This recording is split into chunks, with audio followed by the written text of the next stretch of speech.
আপনার সম্মুখে বসা আমার পাই। আমি আপনাকে অবৈধ গুরুপান্য বলেই জানি।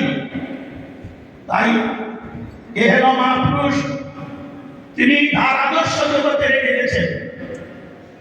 আজকে তার আদর্শের দ্বারা, তারই সরলতা বৈষ্ণবতার দ্বারা সমস্ত গুরুবর্গকে তিনি প্রসন্নতা বিধান করেছেন।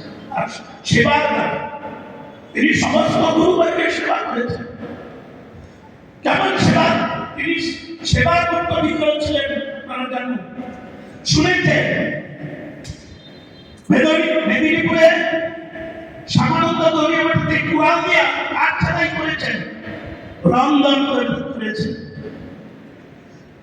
এইখানে যখন সুবর্ণ বিহার কিছুই ছিল না, জঙ্গলের ভিতরে প্রভুজ জন ছিল ভক্তিগত মাধব কৃষ্ণ মহারাজ। যখন চৈতন্য মঠের আচার্য পদে তিনি অভিষিক্ত হয়েছিলেন, তখন কৃষ্ণবল্লভ ব্রহ্মচারী মহারাজ